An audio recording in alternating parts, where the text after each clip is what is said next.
All right. So for this session, to set our motivation, we're going to use a very classic Buddhist prayer that some of you know from the Medicine Buddha Puja. So if you want to just take a minute and reconnect. So we think, all sentient beings, who although self and all appearances are dharma dhatu by nature, have not realized it thus. I shall endow with happiness and the causes of happiness. I shall separate from suffering and the causes of suffering. I shall make inseparable from happiness without suffering. And I shall set in equanimity the cause of well-being, free from attachment, aversion, and partiality.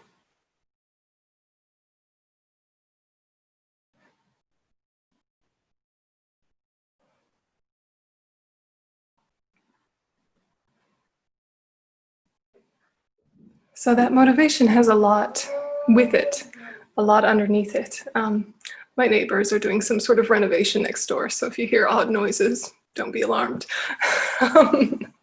Anyway, this particular prayer from the Medicine Buddha Puja, there's a lot underneath it, but really we're talking about, for the purpose of this course, how do we disengage from attachment, aversion, and partiality?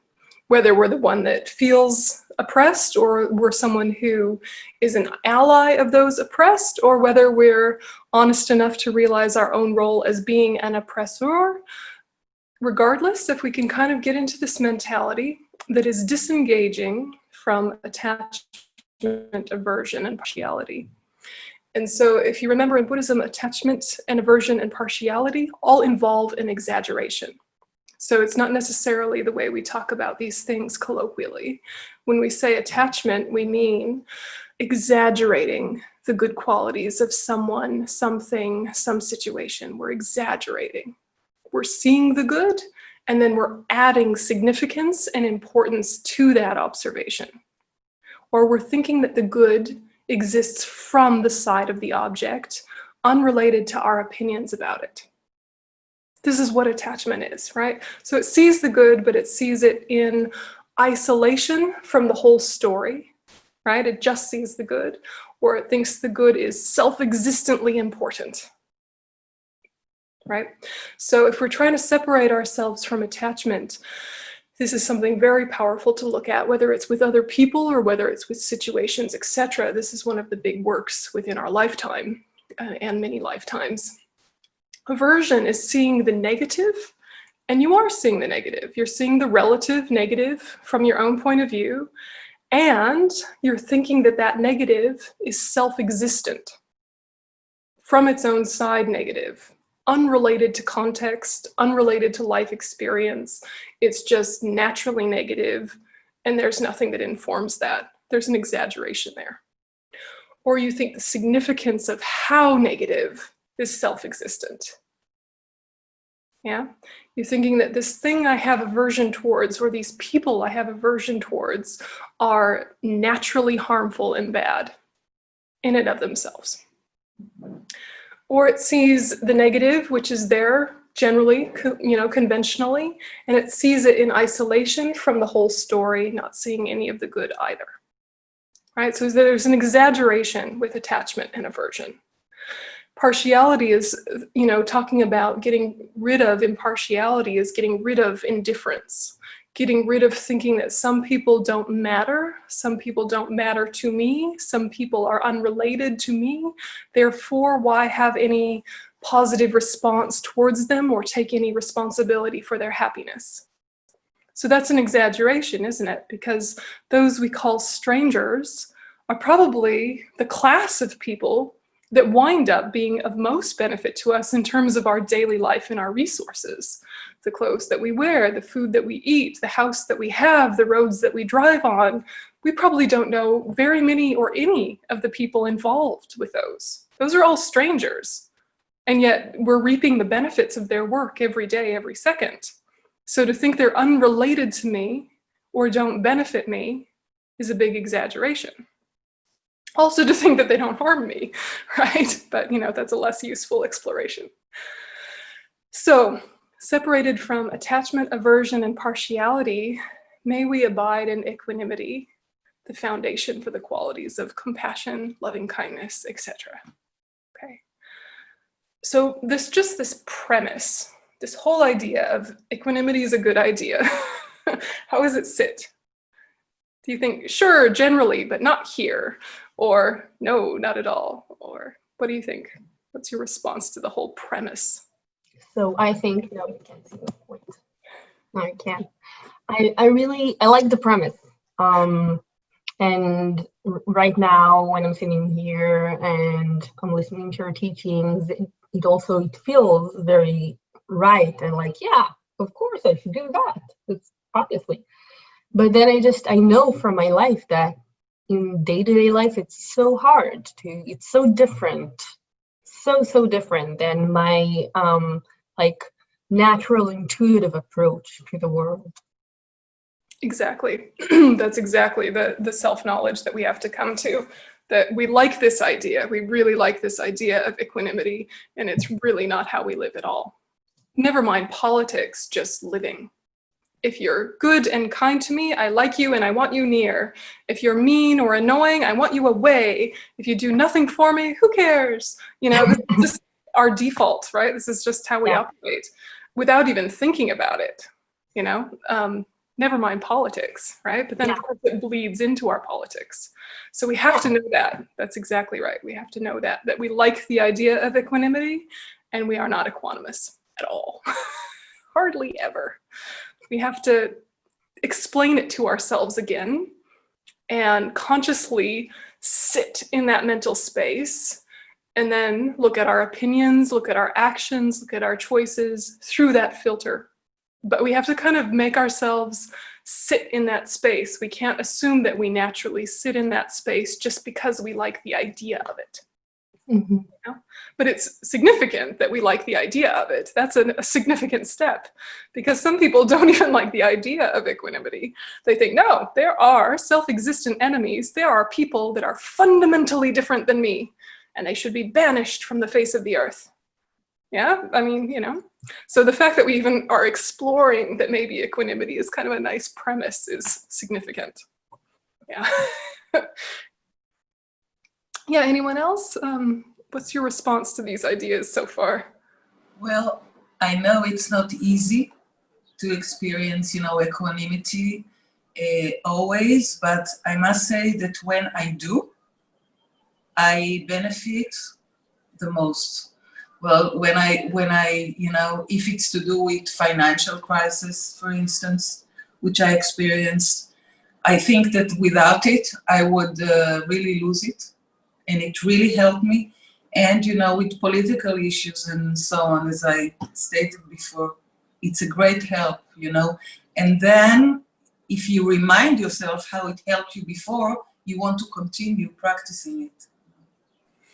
And it's not easy.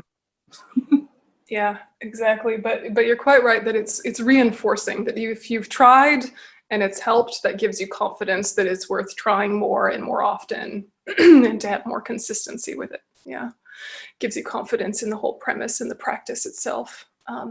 You know, how do you get yourself into an equanimous way of living and being? You just repeat what you already know. You know how you want to think, even if you don't already think that way all the time. You know how you'd like to think. And gradually you're educating it and clarifying it and making it more organized and tidy in your mind. But generally speaking, you know how you want to live inner and you know how you want to live outer. And as time goes by, it can just start to be something we take for granted. Like, this is how I think, so why do I need to think about it? Do you know this feeling? Right? Like, this is how I already think. Why do I need to think about it on purpose? Why do I need to bring it to the forefront of my mind? Why do I need to reinforce it? I already believe it. And yet, the fact that we believe it is not enough to change us unless we repeat and repeat and repeat our wisdom on purpose, intentionally. Yeah. Because the habits of prejudice, the habits of lack of equanimity are so much stronger. Yeah, we have a naturally dualistic way of thinking because of our innate ignorance. We are so accustomed to dividing people into, categorizations, and then believing how we categorize them, and then feeling under threat, and then feeling benefited, and then feeling indifferent. We're just so used to it. We have to consciously bring in our wisdom on purpose, rather than just taking it for granted that we already believe this. It has to be at the root of our thinking, particularly when we're making any kind of significant choice, but just as our daily life too. So I think this is the important thing, also, to give yourself patience for yourself and kindness towards yourself, that you might act against your own core values. You might speak in a way that is not equanimous, and then you hate yourself because you want to be better than that. But, the thing is that you just forgot. You just forgot. Try again. Don't identify with it. Don't identify as it. It's a habit. And we're trying to overcome a negative habit while developing a positive habit. It's going to take a little while. When we were little kids, it took us a long time to get used to brushing our teeth all the time. We didn't feel like it, even though eventually we thought, oh, this is a good idea. My teeth feel better when I brush them. Still, it took us a while before it became natural, So it takes a lot of repetition for something to become your natural way of being. And it's also hard if it already is your natural way of being more than the people around you, then you can kind of feel like you're done. Like, oh, I'm better at it than these other folks, so I must be winning at equanimity, and that is unfortunate, but it's very common, is to think, well, compared to other people, I'm really doing well, so I'm off the hook for challenging my beliefs. I'm off the hook for continuous practice because I am so progressive, right? So we have to keep the practice alive and invigorated and, awake in us. So then it goes deeper and deeper and deeper. I think that you can really get on board with the need for repetition and the impact of repetition if you remember people in your life who influence you in a positive way. Yeah, there's been people in your life who have inspired you to shift your view or to evolve your view. And the reason why those people were able to influence you was, of course, because you had an opening for it, but it was also about who they were and the work that they'd done on themselves and the work that they'd done in their mind. And the strength of that becomes a powerful condition for then you to change your mind. Yeah. If someone who just said it as a cliche, said it as, isn't it nice to be nice? And you're like, yeah, it's nice to be nice. As opposed to someone who had actually lived it and worked through it and looked at the obstacles to it and looked at their own resistance to it and had moved through a process. It has a lot more power for them to say the same words. So if we want to be powerful, if we want to have influence, we need to have done our own work. Because then even just a simple phrase can land in someone who's receptive a lot more powerfully. Do you know what I mean? Yeah. So our thoughts have power for us, but our thoughts also have power in terms of our ability to influence. So come back to what you know, come back to it again and again, come back to it from many angles, and enjoy it too. Enjoy the fact that thinking in this way makes life richer and gives it more purpose and meaning. So it's not like a job, like you have to beat yourself over the head, like be equanimous, a good person is equanimous, I force feed it like I eat my vitamins. Remember that this is what you love. This is the work that we love. We love to seek transformation and evolution. We love looking at the mind and understanding why we do what we do and how we can change. This is something that's really interesting and creative for us. So don't adopt like a punishing attitude, like a good person beats themselves into equanimity, right? Remember that you love it. And if you don't love it, look at how you're over-identifying with your afflictions and your resistance. So this is, this is the fun job. This is the fun job. So then how do you develop equanimity using your own logic and using your own life experience when you have resistance to equanimity? And this can be if now you're switching around and not thinking so much of yourself as an ally, but thinking of yourself as the oppressed party.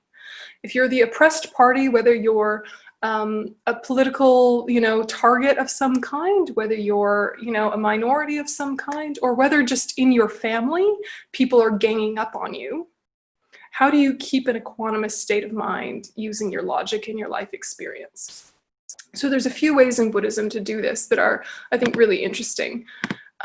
So if you want to look at your course materials, but I'll also just put it on the screen, remembering that there are different kinds of equanimity, and in this context, we're looking at immeasurable equanimity, unbiased, impartial goodwill, without attachment, hatred, or indifference. There's a lot of approaches. Okay, so one approach to developing equanimity is to remember equality. So equality and equanimity aren't exactly the same thing, but here we're looking at equality as a kind of gateway to get us into an equanimous mood. And so how are people the same? People are so diverse, they're so varied, but what is the same for all of us? Drives. We all want happiness, and we don't want suffering. The way that looks is very different. The reasons for it are different. The methods to achieve that are different. The way it looks is so different, and yet underneath, our intentions is, I just want some happiness, relief, comfort, connection, pleasure, or I want relief from suffering, pain, disconnection, alienation, isolation, etc. Underneath my choices and my drives in every single moment of the day is, I just want to get some relief. I just want some peace. I just want some contentment. Even if we never say those words to ourselves, that's where everyone is coming from, even the tiniest little ant. So of course that is true of your oppressor. Whether your oppressor is your spouse or your oppressor is the society that you live in, they're coming from this perspective. Accurately or inaccurately, skillfully or unskillfully, this is underneath everything. They want happiness and they don't want suffering. If you sit with this person in front of me just wants happiness and doesn't want suffering, then the whole sense of a battle or the sense of, conflict can be from a really different perspective. You're thinking, all right, whatever unskillful thing this person is doing, they think it's going to work. They think it's going to help them achieve the goal of getting some happiness and relieving some suffering. That's what they think it's going to do. So instead of convincing them how they're wrong about their view, how about I tap into ways they can achieve happiness and relief of suffering? How about I go underneath and look at those drives? It's certainly, even if you never say anything like this, even if you never, try to convince someone of this, if you sit with it, it softens you. You feel the shared humanity. You feel the universal quality of existence. If you just sit with whoever is in front of me, they just want to be happy. They just don't want to suffer. How about I try not to contribute to their suffering? Let's see if I can contribute to their well-being in some way. Yeah. And also the side piece of this is, if someone is suffering, they're more likely to be badly behaved. So the people that we have the most problems with are the people that are probably struggling internally with themselves the most. It's hard to see the suffering of an oppressor. It's hard to see the suffering of someone who is hurting you. And yet, if they were happy and content with themselves, would they behave so badly? Would they behave so badly if they were well? If they were at peace with themselves? Would they think, who shall I oppress today since I'm feeling really happy and at one with the world? Probably not. But think of your own self, right? When you are happy and well, it is easy to be kind. When you are not happy, when you're struggling, it is much easier to lash out. isn't it? So you use yourself as your own frame of reference, right? When you do the wrong thing, when you make mistakes, it is not coming from a happy place. It might be coming from an excited, attached place, but that is not the same thing. Okay, so everyone is like this in drives. Everyone is like this in the sense of view. So this is a bit more like Buddhist philosophy and a little bit less secular, although there's a secular way to approach it.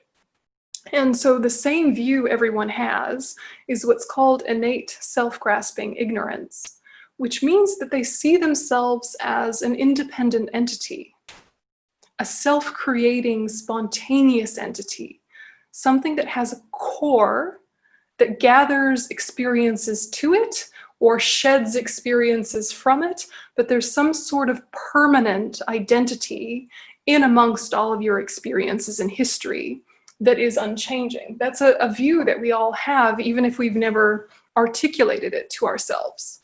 We see ourselves as separate and permanent and different and unrelated to those around us, to things around us, to all of existence. And even biologically, even just basic science, you know better, right? You know that, in the natural world, there is interdependence. You know that in the physical world, there is interdependence, that what affects you affects others, what affects others affects you, the environment has an effect on you, you have an effect on the environment. We know this intellectually, but in terms of our view, we very much over-identify with self. There is a self, but not this illusory self. Yeah, not the self we think we are. Okay, so everyone has this kind of ignorance. Everyone thinks that they are a little bit unrelated to each other, that their actions come from them, that their opinions are them, that their history made them or their experiences contributed to them, but there's some sort of central core, and that is not the case. That is ignorance, and we all have that ignorance. So that's kind of the biggest topic, and we don't have time to go into huge amounts of detail about that, but we'll do an exercise about that after lunch, just looking at identity and the role of over-identification in prejudice. So we'll look at that after lunch. The next one is we're all the same in our potential, right? So before it was the bad news, here's the good news. The good news is that we all have Buddha nature, which means that we have the ability to change and evolve. Yeah, if we actually were this like permanent core, we could never transform and change. And yet we do transform and change, which shows that change is possible, which shows that the mind can be trained and developed, which is incredibly good news. Otherwise, your views would just be your views and they could never change. And other people's views would just be their views and they could never change. And then what's the point in trying? The world's going to hell. But actually, everyone has the potential for development. Then the kind of neutral news is the nature of the mind, which is that it's clear and knowing and its stains are adventitious, which really just means that the mind's ability is reflective. It observes and holds things. And that's kind of a neutral quality like water. But because of our negative states of mind like anger, attachment, jealousy, pride, that water gets colored or that mind gets stained briefly, but not permanently. Yeah, they're additional. Okay, so we first just start with looking at the equality of things. And looking at the equality of things can sometimes be enough to soften you and open you and help you communicate again. Sometimes it's enough, sometimes it's not. But if you're trying to like walk your mind into an equanimous state, if you sit with how are we the same, if you feel affinity, if you feel like brotherhood, if you feel some sort of connection in that way, it's a lot easier to have a conversation than if you feel like you're talking to an alien, which is often how we think of the other side, like some sort of crazy alien that came to their views from some crazy way and we just do not get them. Yeah, we might not get their conclusions, but we can get how they got to their conclusions. Yeah, because their drives and their view and their potential, etc., are the same as ours. So rather than trying to unpack all of the reasons for why they decided what they decided, try and look at underneath the decision-making processes that are similar to your own.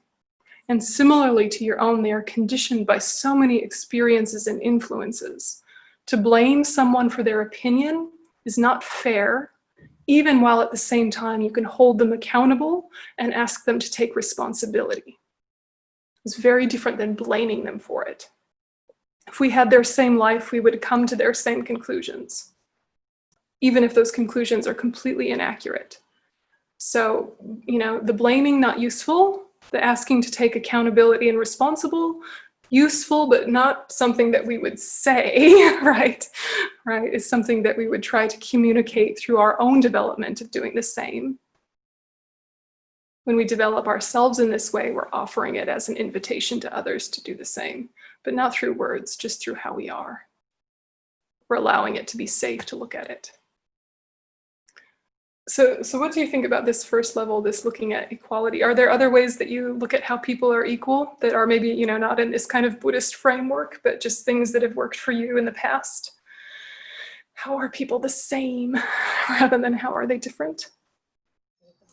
Well, I think that sometimes I try to visualize that these people also have family members and a mother and a parent who loves them.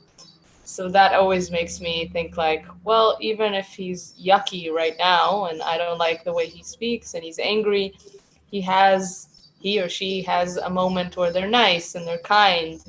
And I'm sure that they are loving towards someone in their life. They can't be, angry and horrible towards all the people in their surroundings. So that kind of helps me soften it a bit to visualize it. And if that doesn't work, then I try to visualize them helping me, like directly. Like if I were in a burning building right now, I bet that person would take me out. Like he would go inside this burning house and, try to rescue me. But that's only when I'm really, I can't even visualize them being kind to their family members. Yeah. That most people, except for the very most rare, would probably do the right thing in a crunch like that. Well, it doesn't matter if he really does do it or not. It's just exactly. in my imagination. I mean, I reckon that he would do that. So he's not that horrible person. Or picture them being given a puppy and suddenly they would soften. Right? What if you're having a fight and then you just handed them a puppy? They'd be like, "Oh my God, a puppy!" Like everybody loves puppies. Right? Or you handed them a baby. It would be hard for them to continue yelling if you handed them a baby. Yeah, and you might think, I don't want to hand them a baby, but you know what I mean. Just to picture it in your mind, use your imagination. Maybe we should all start carrying babies into All arguments have to be baby-based. You should have to hold one while conversing. It'll keep us steady. Yes, human shield, baby shield. Yeah. It's important to be creative, though. What's going to get your mind into the right headspace, or into at least a slightly more open, slightly more calm place to communicate from. Venerable, did you want to add one? Maybe when there's conflict or whatever, before you go into, discussing, I think it's really important that you find something in common that you both like, and then you discuss this first. So baby is very good, but also common likes. So then also you soften, because then you go to the liking side. That's one thing. And the other one is also what helps me a lot is we're both going to die. So, then it's not so important anymore. And also when I see how the presence of this person is disturbing my mind, and then I go, oh my gosh, if they're present when I'm dying, they have the ability just by being present to make me agitated. So I better work with this. So that's more like self-concerned, but I think also in a good way, because also taking good care of ourselves by seeing how we suffer by carrying around these kind of mind states. Yeah, I like that a lot. And it is true that if we start from a kind of a self-benefiting perspective, we don't really want to give someone the power to disturb our peace. you know, especially someone we disagree with, someone whose views we don't like, and then to think, I've just like invited them into my mind, and now they've like set up a house in my mind, and they're disturbing my peace every time I think of them. They could even die and still have the power to disturb my peace just through my wrong way of remembering them, you know? Yeah, exactly. Do I really want to give them that power? Yeah, but I think it's a really good technique, the finding common ground one. That in the beginning, let's not have the hard conversation right at first. Let's just soften the ground a little bit and talk about what we have in common, things that we love, food that we share, etc., etc. Yeah, yeah. You know, remember your own wisdom. You know, it's not like we've never done this, right? It's not like we've never had a hard conversation, or we've never tried to get our mind to be bigger than the situation or bigger than our own emotions. We've done it when it's been important enough. You know, it's like, okay, this isn't about me. This is about something bigger. Yeah, I can recognize my own response to it, but how do I mind and stretch my mind and keep flexibility in my mind and stay connected and related to this person that I completely don't understand? Still, there is something understandable about us that can build bridges of affinity. Yeah. It's so difficult because it's like the last people we want to connect to, you know, the last people we want to connect to. And yet, if you can do it with those folks, how much easier will it be with your friends? You know, just your friends we don't always agree with, just with the most basic of things. If you've got your equanimity really under control, then all of your relationships benefit, not just your effectiveness in politics, you know? I guess, okay, so looking at equality is one way. Looking at equality is one way. It's not the only way, and some days it's not going to work. Yeah, but it's worth knowing it in your kind of practice tool belt. Okay, and then going a little bit more deeper, we have a few more techniques, and then we'll do a meditation to try and like touch those techniques. Yeah, so I'll just kind of give you a few more tools, and then we'll just sit with it and see what resonates. Okay. So looking at that same page, the next one is to look at impermanence. Yeah. So remembering impermanence is really remembering that things change, which is not good news and is not bad news. It's just what is, right? Things change. If we cling to the bad, then we suffer more. If we cling to the good, we suffer more. If we think that anything is permanent and unchanging, we suffer more, because that is simply not the case. So not necessarily looking at your oppressor, just looking at life in general, relationships change, right? Relationships change, and the people involved in them. So it might be that you like someone for 20 years, and for 20 years you do like each other, but what liking each other looks like changes moment to moment. You know, one day with them, you go through all sorts of different chapters. If you spent one whole day with one person that you generally like, it would still feel like a different relationship hour to hour, because sometimes you agree and sometimes you disagree, sometimes you're focused, sometimes you're distracted, etc. So if you're remembering that relationships change, that can invite the possibility that relationships to other groups of people can change. So you look at something personal, specific, your own life, your own friends, your own difficult people, your own whatever, and that opens up the possibility, or it opens up the truth of the fact that your relationship to other groups of people can change, and in fact are changing. If we can use that change, that's the thing. Other things that change are the labels. Right? The labels change, and the meanings of the labels change. So what we decide is our criteria for friendship is something that has evolved over time, right? The way we thought of what I need someone to be in order for them to be my friend is not the same as when we were 16. Yeah, when we were 16, it might be like, well, you can be my friend if you like this music. You know, like it was really basic, you know, you can be my friend if we wear the same shoes. Like it could be really embarrassing and superficial, right? And then we grew up, and that was still the case, but we pretended it wasn't. And added, no, I'm kidding. But, you know, to think about the fact that we brand someone as safe, or brand someone as ours, our people, our tribe, a place of connection, friend, that labeling process seems like something self-evident when you're in front of someone, but it's actually something that's changed throughout your whole life, what your criteria is. Yeah, your criteria for friendship has actually changed over time. The meaning of the criteria has changed over time. You know, better, worse, neutral, whatever, it's changed. And so you can orchestrate that change in a way that's useful, or you can just let it happen. But in this case, we want to look at how can we make it feel like we're with our friends always, even if we're with people we don't understand, don't connect with, don't have a lot of rapport with. How can we still have that safe, heart-open, peaceful feeling that we have when we're with someone we label friend? Yeah. And so similarly, the experience of closeness and distance changed in how much we want of each. Yeah, sometimes the people you like, you want them with you. Sometimes the people you like, you want them to give you space. Yeah, sometimes the people you don't like, you can bear having them around you. Sometimes the people you don't like, it's just unbearable to have them around you. Things change, okay? So this helps us with equanimity because it reminds us of truth, right? Reminding us of this truth, we can relax into that truth. Yesterday, we didn't get along. Yesterday, we had really different views and we clashed and we had conflict and it was all agitated between us. Today is a new day. We both have had a whole series of thoughts when we weren't together. Let's try again.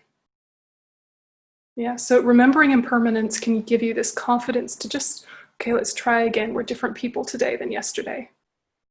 And when someone is in the peak of their negative state of mind, when they're in the height of their afflictions, they don't stay that way. Yeah? No one stays that way endlessly. So you could be in a protest and see the other side and they look so scary, so angry, so other. And then they'll go home at the end of the day and like put their feet up and have a beer and pet their dog. And suddenly they're not so scary. You know? And if you knocked on their door then and said, oh, my car broke down, they might say, oh yeah, I've got something in mind, I'll help you out. You know, it's like, remember that that is not the always of them. And also that them is probably not the one to talk to. You know, so like give it a minute to settle down. You know, the classic analogy that we give is afflictions are like being drunk. Yeah, so is it a good idea to argue with a drunk person? You know, right? What do? You just take their keys and run. Yeah, no driving for you, we'll talk in the morning. Yeah, no driving for you, we talk in the morning. I still love you, but I'm not loving this intoxicated version of you. We're gonna talk later when you sober up. Yeah, but you know that someone's not gonna stay drunk endlessly. There are peaks and valleys. Even if there's someone who has addiction, there's different levels of sobriety within that space. Similarly, if someone has views that are harmful and detrimental, they can get intoxicated by their own views. They can get all stirred up and angry by their own views. But there are some windows when they're slightly more sober than others. You know, when they haven't amped themselves up as much, where you might be able to explore new ways of thinking. So if you're remembering impermanence, then you can be a bit more patient and look for windows where a new conversation can happen.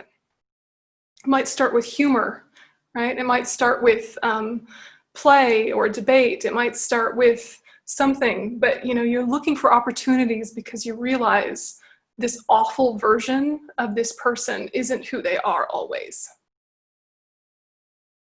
So what do you think about that, just sitting with the impermanence? I have a question. Yeah.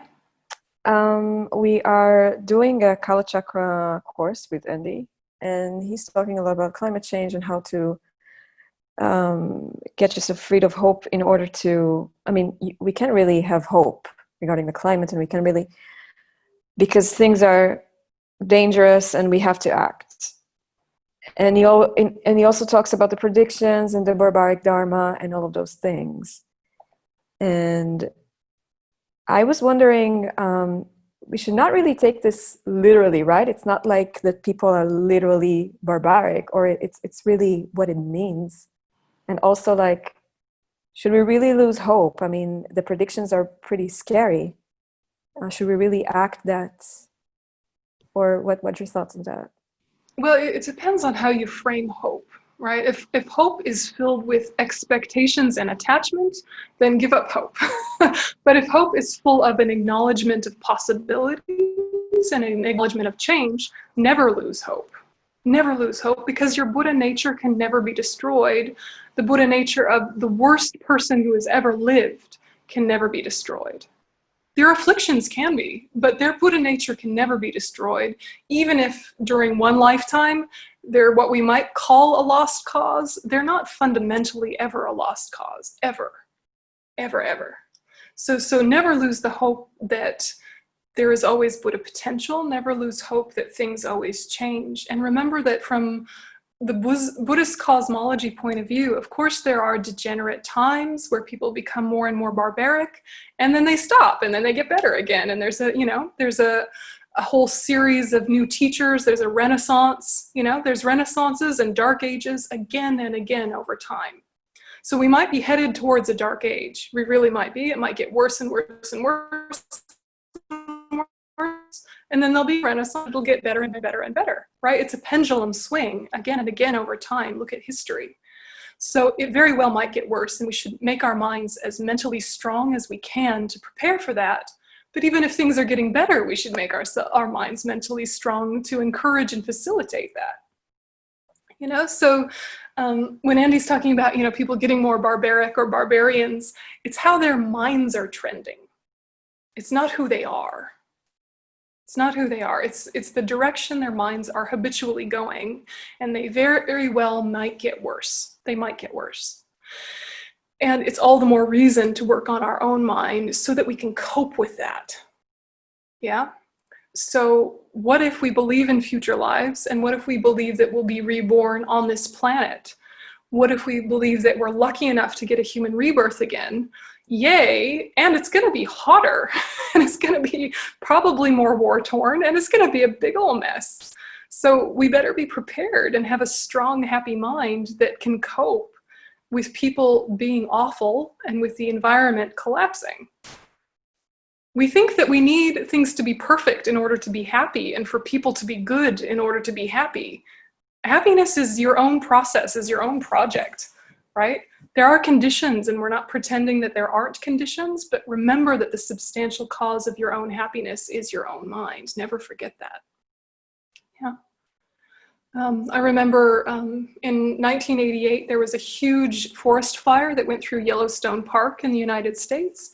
And where I'm from in Montana, part of Yellowstone Park is in Montana. And my mom was a big environmental activist in those days. So we went to go see Yellowstone Park after the forest fires, and it was just black.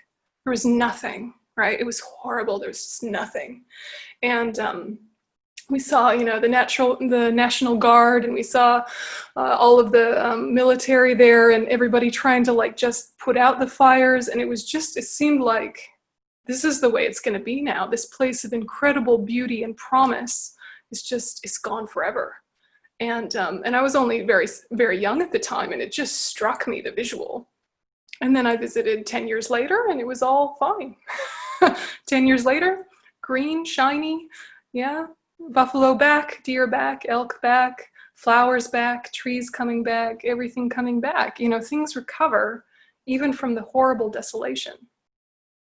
Yeah, and that same year there was a presidential election, and in the primary it was Michael Dukakis and Jesse Jackson, and we went to a Jesse Jackson rally, and he was a disciple of Martin Luther King, and so we were so excited to meet Jesse Jackson, and he would finish each rally with "Keep hope alive, keep hope alive," and just the feeling of a whole crowd of people saying "Keep hope alive" together.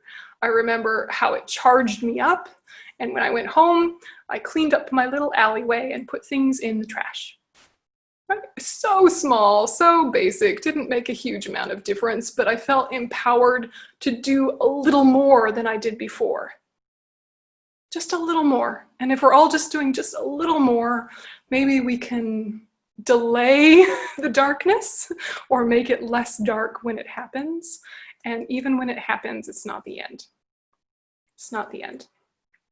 Sure, there was a Big Bang, but there are many Big Bangs. Yeah, even if you look in science today. So it might be that the universe is expanding and then the universe is collapsing, but then it'll expand again and then it'll collapse again. It's like a heartbeat or a breath, you know? So who are you in amongst all of that is the main thing. Are you able to maintain your peace and equilibrium, both when things are horrible and when things are wonderful? Yeah, regardless of politics. So this is the main thing. So I would say keep hope, but remember that hope with expectations and attachment is going to doom you to failure. Hope with an awareness of potentiality, with an awareness of impermanence, will keep you strong.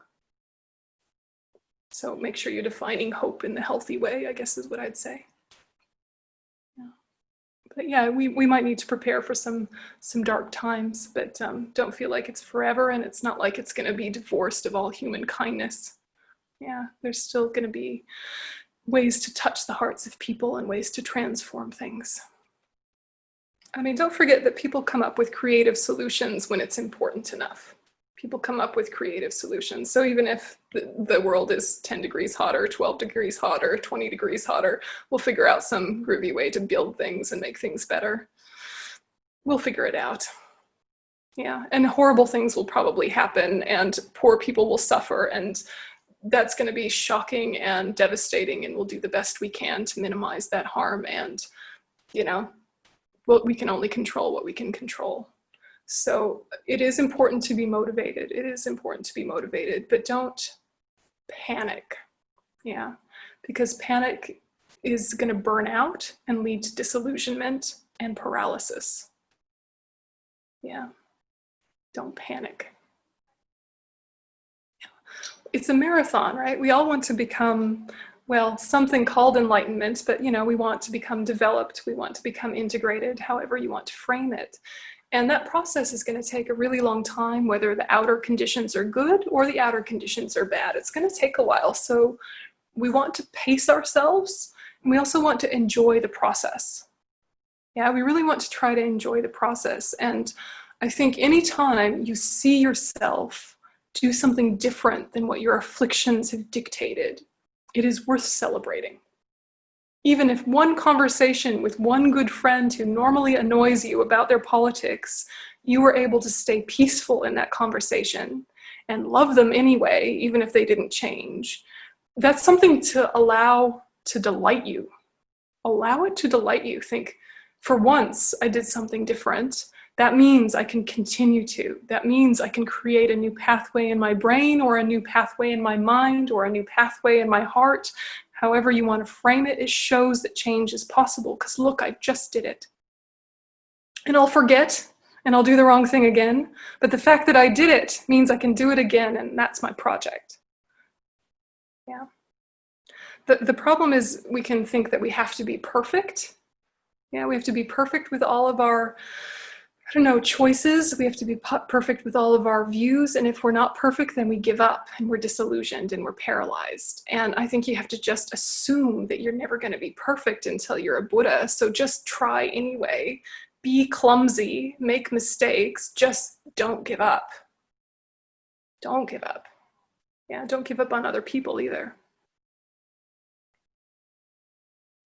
I don't know, enough, did that answer your question, or did you want to add anything to that? Yeah, I'm sorry I don't have video. I just can't seem to click it and open it. But yeah, it's super helpful. Thank you. Yeah. Be gentle. The thing about rallies is that they can be a place to invigorate you and motivate you and feel like you're connected to people who understand your same politics, or they can be just another way of encouraging divisiveness. And it's really up to you what you're making of it. Yeah.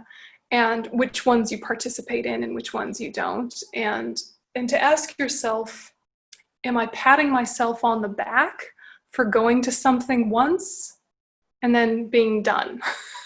I went to that rally. That shows I'm a good person. Everyone give me the rubber stamp of being a good person and hug me and tell me I'm good. Yeah.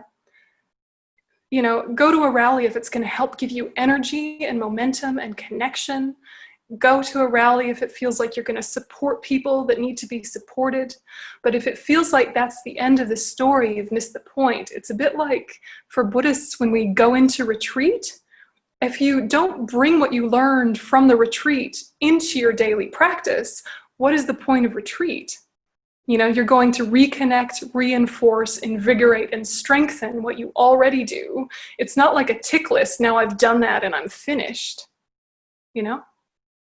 So similarly with big events, they can be really worthwhile and they can be really powerful, but don't think that they're the end, or pat yourself on the back too much for having done them. You know, think of them as a means to strengthen your daily life work. Yeah, or to strengthen your connections with people doing similar work, or to support people doing good work, stuff like that. Yeah. And, you know, you can be, I guess, active, you can be big, you can be loud, but try to really make sure it's not anger. Remember the different Buddhist deities. There's peaceful Chen smiling benevolently with all of his arms and his eyes. And then there's wrathful Chenrezig, who's fierce with fangs and a halo of fire stamping on his enemies. And they're both completely motivated by compassion, but the appearance is different depending on different situations. So some responses need to be peaceful and some responses need to be passionate, but they always need to be informed by compassion. Because otherwise you reinforce the cycle of violence. Yeah, so even if you win, you're going to ultimately lose. Even if you achieve the change that you sought, it's going to be time limited because you're just reinforcing the wheel, right? So you can be strong and passionate, but it's got to have the core of compassion. Otherwise, it's just more of the same. And your temporary successes will feel so satisfying, but they're not going to lead to any lasting change because nothing was really connected at the core. Yeah, please. Hi. First of all, thank you very much for this, for the entire day, and for the really empowering words. I'm listening and I feel like I can take all the things you said to most of my activism life, but I feel like I can't take it to the higher conflict demonstration or higher conflict, like where there is violence. And I feel like my entire knowledge and my entire practice, it's like when there is a policeman and like there is a harassment and like real high conflict stuff, it's like everything is gone. And I feel like I'm back to my survival, like, and I will appreciate it if you could talk about it a little bit. Yeah. Yeah, it's such an important point. And it's so natural, right? Fight, flight, freeze. If you feel under threat, you're going to revert. You know, you're going to revert to what is just going to get you safe, or what's going to be getting what seems to be harming away. You know, depending on our personality, right? Some of us are fighters and some of us are runners and some of us freeze. And they're all completely natural responses to feeling under threat. They're all natural responses. And just because they're natural doesn't mean they're necessary. But right now, it's too soon to expect too much of ourselves. Our practice is just percolating in, you know, it's just getting to our heart. And it's amazing that we can not fight verbally with the people that we love, let alone the people that are hard for us. You know, like most of the time we're fighting with people we actually like, you know, and then we go to a protest and expect ourselves to not fight with people we actively disagree with. It's too hard an expectation. So if you can start with, I'm going to do my best, and when it gets really confronting, if I revert to something lower or something more primal, I have to just give myself a break. Like, the habit of survival is so much stronger, and it really served a function in evolutionary terms at one point. It really served a function. It was important for us to have. And so to tell that part of our brain, evolve. You know, it's too soon, right? We can't force it. Be kind to yourself, yeah. But it can help to do exercises like rehearse it. Yeah, so rehearse big, giant, scary cop in front of you, being dominant, being violent, being horrible, and just picture what's the ideal response. You know, what's my ideal response in that case? You know, is it to do some classes on civil disobedience and learn how to go limp? Is it to educate myself with some lawyers and to make sure I know exactly what I can say to make sure that they know that there will be consequences if they do the wrong thing? And so you kind of, you know, you prepare yourself for the worst, and hopefully the worst won't happen. But if you're trying to prepare yourself for the worst during the worst, it's not fair. You don't have enough mental space to go there. You know, you're just going to react. So I think it is really useful to do, you know, like civil disobedience courses and to get yourself educated about the law of what police are allowed and not allowed to do, and, you know, to film everything and to just, you know, be ready for the worst, even if you never have to deal with the worst. Can be one thing. Yeah, but I mean, really what I'm trying to say is be kind to yourself, to not living up to your best in the hardest of circumstances, you know? Yeah, because I feel like, and I felt like this last year in Israel when there was a demonstration, that I had to choose between my Buddhist practice and my activist work, because I couldn't connect the two of them, because I felt like I cannot imply the Buddhist work when I was doing really high confrontation, and not only verbal but physical confrontation. And it was really hard because I felt like I need to let go of the Buddhist way when I need to choose either one persona or another. So. Yeah, it's I mean, I'm right there with you. It's at some point I decided to become a nun because being an activist was making me too angry. And then over time I was able to bring them together, but I had to work on them as separate skills and then bring them together. And you can bring them together, and we will bring them together, but there is a surface dissonance. There is a dissonance and there's a disconnect between how we're trying to live as a Buddhist and the change that we're trying to enact through these various activist means. And it is so easy to get swept up in the herd mentality, to get swept up in the energy of whatever group you're with, that even if you start out grounded, even if you start out equanimous, you've set your motivation really well, you've mentally prepared, you know, I'm going to speak my truth and I'm going to speak it passionately, but I'm not going to try and harm and I'm not going to try and dominate. I'm just here to share and invite a different conversation. And then you're with people shouting, no justice, no peace. And you're like, yeah, you know, and you just blur into the herd, and it's so natural. And, you know, if you can just sit very calmly with your motivation and see, do you have allies who are trying to do similar things from a similar place, and physically have them with you so that you have a little pocket of people that are doing this work but are trying to do it with the big picture. Yeah, and this is where impermanence can be so important, because one rally is one rally. Even if it's the most powerful, most effective rally, think of, you know, the rally in Selma. It had a huge impact, and it was not the end of the story. Yeah, it's not like, okay, well now racism is finished and we're all fine. You know, it's like, no, it didn't change, but it was significant, it was important. And what can make us agitated is to feel the illusion of urgency. Like, I have to speak this loudly and now because this is the only time and change has to happen now. Forgetting that change has been happening and will continue to happen. And there are peak moments in time where things come together, but there will also be more peak times where things come together.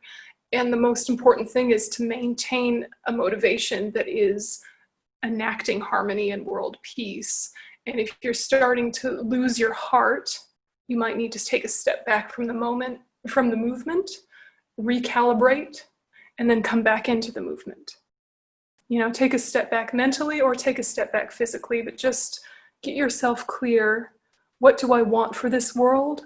And is what I'm doing helping to bring that about, or is it just soothing my agitation about everything that's wrong? You know, now I feel some agency, now I feel some power because I said and did something loudly, but it didn't change anything. I just feel satisfied for a moment because I got that off my chest, you know.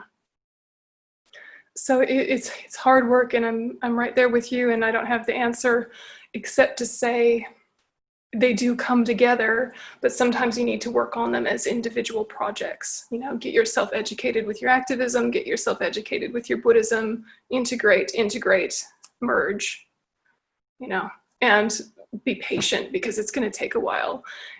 And I think with all of this, it is so easy for activists to lose their sense of humor, to take themselves and their, you know, their work so seriously that they don't see their own absurdity, and that makes it impossible to communicate with them.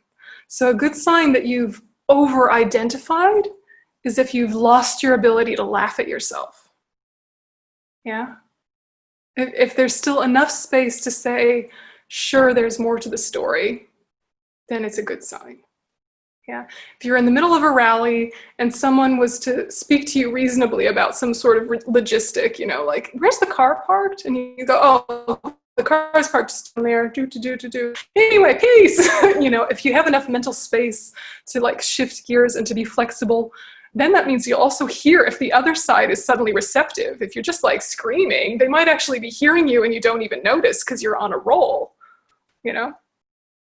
Yeah, so just patience, gentleness with yourself. And they're not contradictory, but certainly they feel that way. Certainly they feel that way until you sat with it a lot. And then even in the moment, they'll feel contradictory and you feel like you have to choose a side.